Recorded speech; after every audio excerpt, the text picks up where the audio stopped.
Welcome, everyone, to the Smartass Podcast. I'm your host, Cassidy O'Brien, and we are honored to have this really talented indie filmmaker in the studio today. This guy has a shitload of talent. Yesterday, I watched his documentary, Theft of the Black Gods, and I ain't gonna lie, that shit went right over my head. Oh my God, yes. Have you seen it?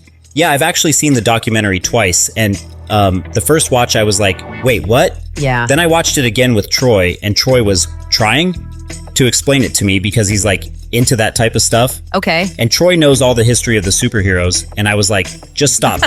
Just stop trying to explain it. It was pretty good. Serene. Serene is our intern. Have you seen the film? No, I haven't seen it. Oh, you'll love it. Well, apparently he's really, really smart.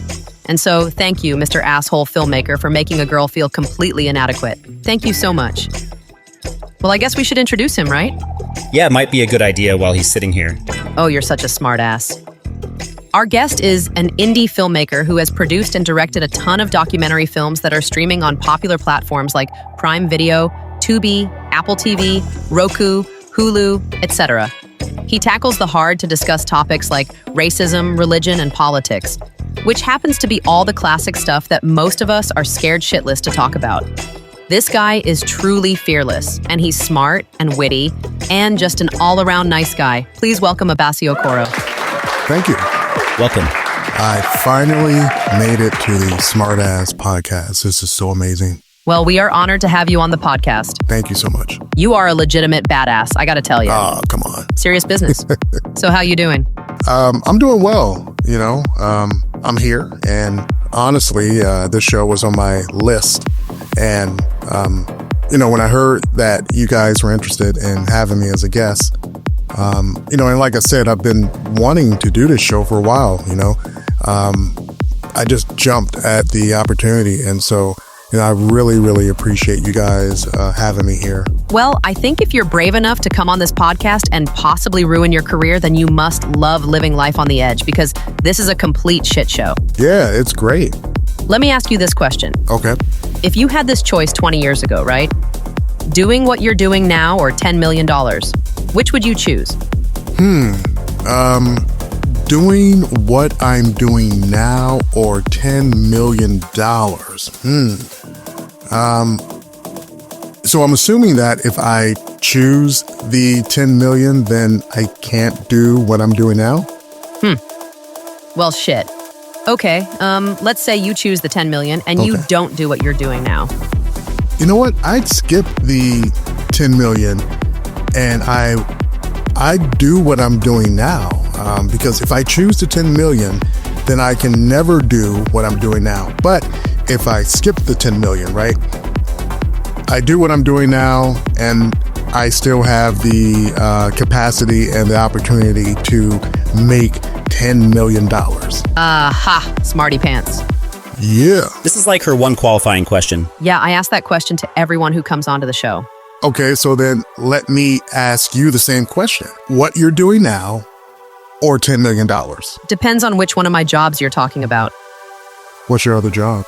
So when I'm not interviewing filmmakers and goddamn key grippers, whatever the hell that is, I'm picking up dog shit at the animal shelter. So I work at an animal shelter, and I'm what they call a canine tech, which is a dog shit picker-upper. I'm not even kidding. So I'll take that goddamn 10 million. So you've been in the film industry for how long? Officially 4 years as an official licensed filmmaker with actual film credentials. Okay, so less than 5 years and what? 3 to 4 films? Yes. 3 full-length films and a television series. So what did you do before you got into filmmaking? Wait, can I guess? Sure. Aeronautical engineer? No. No? Okay, worked in a nightclub? Nope. Bouncer? Oh, hell no. No shit. Driving instructor, military? Am I close? Not even close. I'm not... Nope, not even close. Can you give me a hint? Has to do with your body. Military? Already said that. Shit. Something film related but not making films? He said it deals with your body. Porn films? Oh my God, dude. Not that talented, bro. A gym teacher? Getting closer. What? Physical therapist? Nope. Fitness. Fitness instructor. Yes. So, okay, wait, you're in the fitness industry, right? How long were you in the fitness industry? For 29 years. Wow. Trained professional athletes, amateur athletes, Pan Am Games, but I worked for city government for 10 years as well. Okay, close to 30 years in fitness and 10 years working government, and you have this major career change. How did that happen? I just simply took a chance, you know. Filmmaking is something that I've wanted to do for a long time, but, you know, when you're doing something creative, whether it's film or music or art, it can be a little scary venturing out because, one, you really do have to be as good as you think you are. And two, it's almost like a struggling actor, you know? Right. You're not making any money until you start making money. And that goes back to being as good as you think you are, or having people see something in you.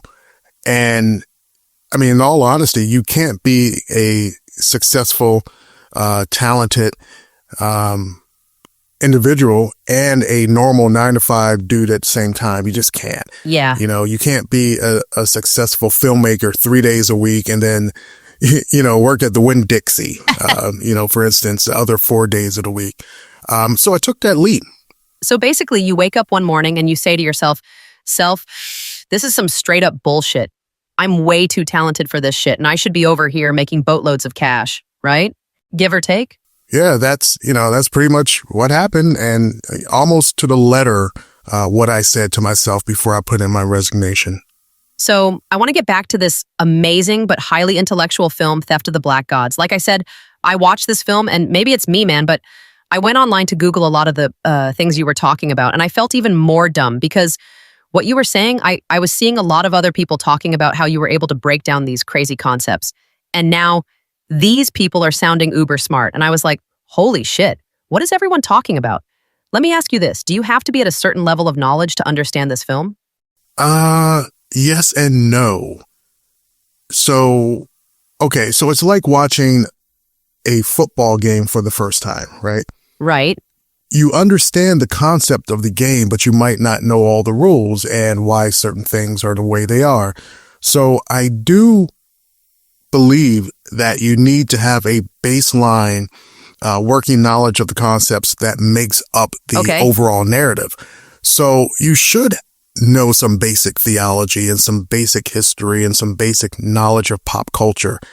You know, in order to move on to Algebra 2, you should have mastered Algebra 1, and to move on to trig, you should have mastered geometries, you know, that type of thing. Okay. You know, because everything in life has levels, you know, and each level is contingent upon the level below it, right? We call that a ladder, you know, in layman's terms. And in order to move up the ladder, you have to step on each rung on that ladder. You know what I mean? Yeah. Notice how you can come down off the ladder without touching any of the steps. You know, you could just slide down, but you can't do that going up. You have to step on each rung going up. You can't just slide up. So, you know, of course, going up is going to always be harder than coming down. Oh, Jesus Christ, man. So I heard you in another interview where you were saying how people who saw this film thought you made all of the concepts up and how you basically just created all the history out of thin air as if someone can't research it for themselves. I mean, how do you address this type of accusation? So, you know, I really don't debate with people over the information, and I don't feel compelled to make a case or prove anything to anyone. You know, I've spent months on research and classifying, and the films, that is the research. And of course, there's times where people don't want to watch the films, but they'll always want to debate, or they won't do the research and they'll want to go back and forth with you over what they believe compared to what you put out or what you believe. And, you know, as a creator and as a public figure, you really can't fall into that trap of debating with viewers because, you know, and not to sound cocky, but I'm just past that stage in life where I need to justify anything to anyone. Right. And, you know, it's not the first time I've heard this. this, oh, you made this up and none of that's true. It's just a figment of your imagination. If you've actually seen the films and you see the wealth of information and the work that's been put into a Theft of the Black Gods, then you should feel really silly to think that I made it all up. That's given me way too much credit. Yeah, that's given me a whole lot of praise. That's almost God level praise. It's like, it's just weird that someone can accuse you of making up history whenever they don't agree with that history. I think from my personal point of view, people who try to control the narrative, who try to control history, will always have a problem with truth. And especially when it comes to any history that does not celebrate whiteness, but in fact, it does the opposite. Yeah, it's a type of emotional unintelligence, that makes you disagree just for the sake of argument or just for the sake of bias. Right. And unfortunately, we see that bias in a lot of white Americans whom has this really guttural fear of losing their position in life or feeling like they're being replaced, that they're no longer being normalized. And of course, no one wants to feel that way, but it's really a feeling that white Americans never really had to contend with until now. And we see what the reaction has been, even over the most unimportant things in life, like the racial makeup of fictional characters, that has created this really weird obsession that white people now have with guarding fairy tale characters. It's just really weird. Oh my God. I'm so tired of white people complaining and bitching about Snow White and the Little Mermaid and Professor Snape and Cinderella. Meanwhile, Jesus is described as having hair like sheep's wool, right? And dark brassy skin. And then you turn around and every picture you see of Jesus, he's a straight up white dude. Yeah, I think we forget numerous times where black characters and even real life black people were portrayed by white actors. The difference is black people can portray fictional characters that are depicted as white. Now, they're not really white because they're not real people. So no matter if the character is played by a white actor or a black actor or a Hispanic actor, it's still a depiction of something that isn't real or someone that isn't real. But they don't let black actors portray people who were white and real life people. Like you'll never see like Forrest Whitaker playing Babe Ruth or Donald Glover playing Elvis. But they do this to people of color, like for instance, Angelina Jolie playing an Afro-Cuban, Ben Affleck playing a Mexican, Elizabeth Taylor portraying an Egyptian, John Wayne portraying an Asian. They even tried to cast Julia Roberts as Harriet Tubman back in 1994. Oh, stop bullshitting me. I kid you not. Are you serious? Serene, did you hear about this? I've never heard that story. Yeah, it was some wacky studio executive, and I think he petitioned or something for Julia Roberts. And when the studio told him that Harriet Tubman was black, he was like, oh, that was so long ago, no one cares anymore, or something like that. But white people are flipping out over a mermaid? Yeah. Yeah, okay. So I want to play a clip from the film, and if you can explain to us in the most layman, elementary, remedial way you possibly can, that would be awesome. Can we do that? Sure. Okay, let's play the clip. And the African DNA is technology. And that's why so much time has been spent for hundreds of years trying to unlock the African genome, because in the African genome are the answers to many of the questions that the world has been unable to answer. One example is the gene PCSK9, which is used to make drugs that lower cholesterol and prevent heart attacks and strokes. This gene is found primarily in Black South Africans, not in Europeans. So our genetic code is being hijacked to make such things as medicine. In the X-Men Last Stand film, Magneto says, They wish to cure us, but I say we are the cure. Africa and Africans are the source of all evolutionary history. Don't let anyone convince you that race is a social construct. They knew it wasn't a construct in the 16 and 1700s when they enslaved millions of Africans and stripped them of their power and of their gods. Now that blacks have the ability to evolve outside of white dependency, suddenly, all of a sudden, race is a figment of everyone's imagination. They're telling you this because they don't want you to unlock your own potential before they have a chance to unlock it and extract it and synthesize it. Good Lord. Okay, explain. So the PCSK9 is a protein. It's really it stands for proprotein covertase subticillin kexin type 9. And Oh, Jesus.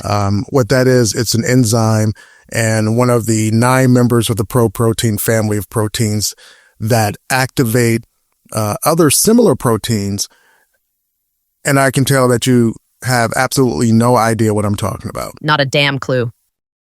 Shit almighty. I did say to explain in the most simplistic way, right? I said layman's, damn it.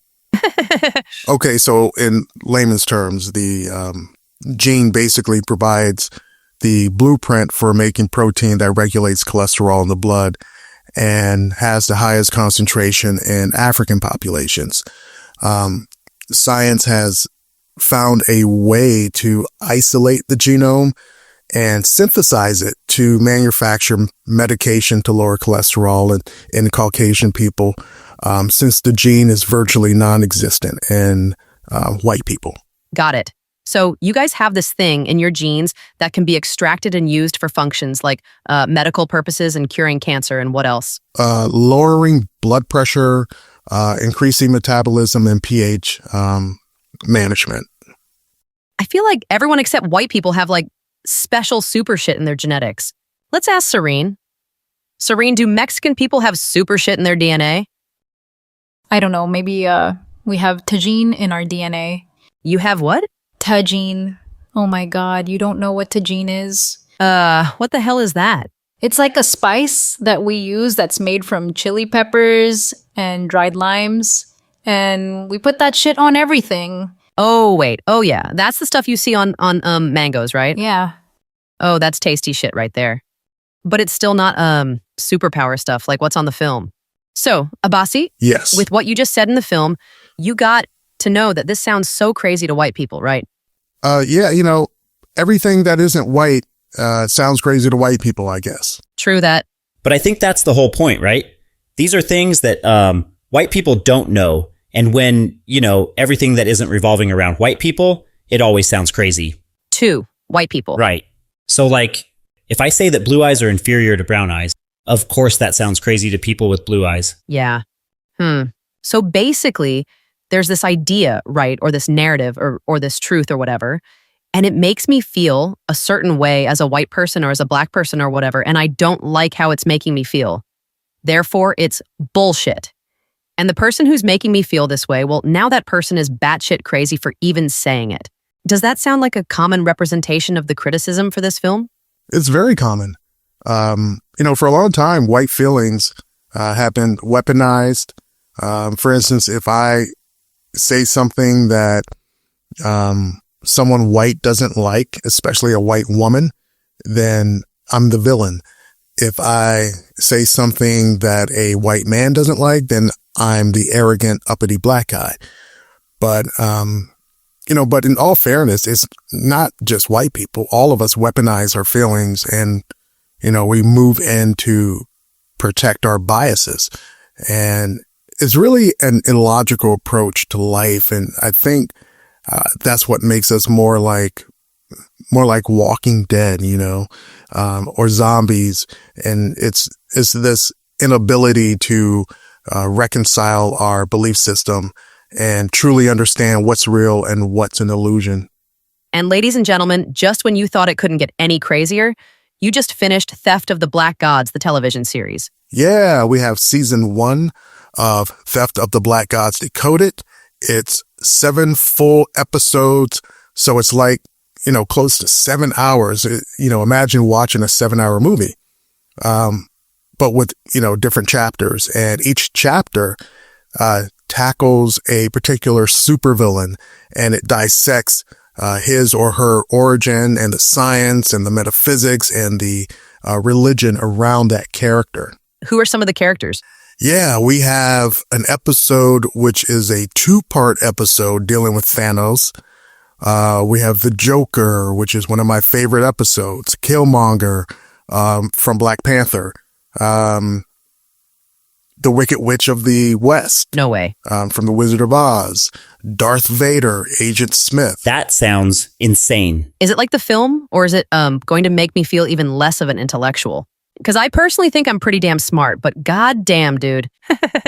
It's similar to the film as far as how these characters are broken down and their story arc and how their stories are relatable to what's going on today in our society, and especially in politics right now, especially with the current presidency. Wait, is Trump the Joker? Yeah, he does represent the jester and the trickster. Holy shit.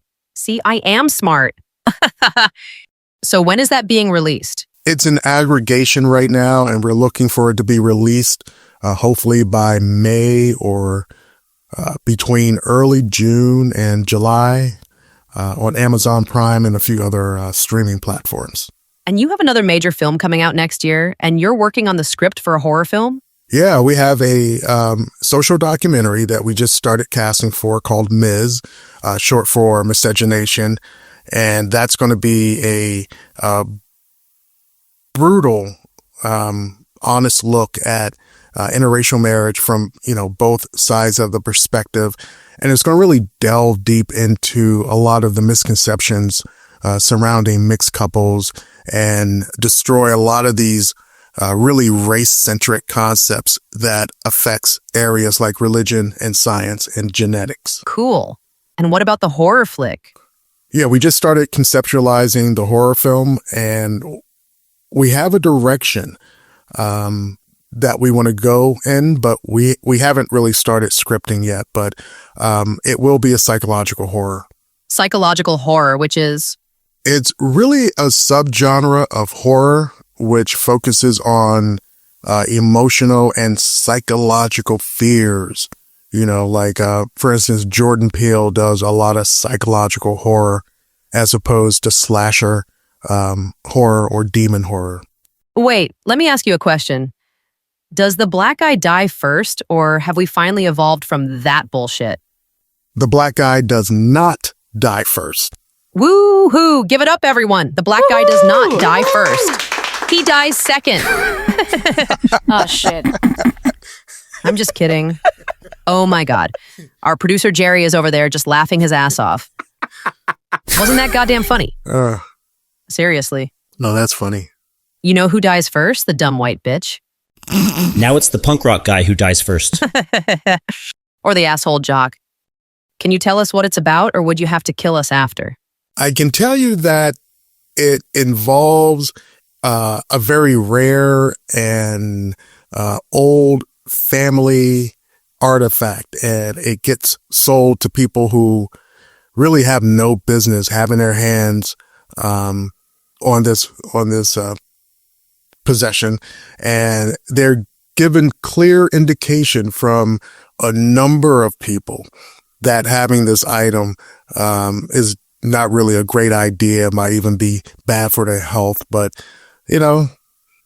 what can you say? These people are arrogant and they're entitled. AKA white people. And they get what's coming to them. And unfortunately, there's some collateral damage along the way. Okay, so there's this thing, and it's something that someone isn't supposed to have. And because they have it, people die. Oh, okay. Yeah, that just about sums it all up. Thank you so much for that very, very detailed synopsis. So the Theft of the Black Gods film is currently streaming on Amazon Prime, Tubi, Roku, Apple TV, and in the US, the UK, Canada, Germany, Australia, right? Yes. That's pretty awesome. And the series is coming out this summer, and you're working on a new documentary. Oh, and you're writing a horror film and you're appearing on podcasts like ours. Yes, and, I appreciate you guys. Well, we really want to thank you for taking time out of your schedule to come and chat with us about your amazing projects. And we wish you all the success. Thank you so much. Thank you. Ladies and gentlemen, Abassi Okoro. Thanks for having me. Thank you.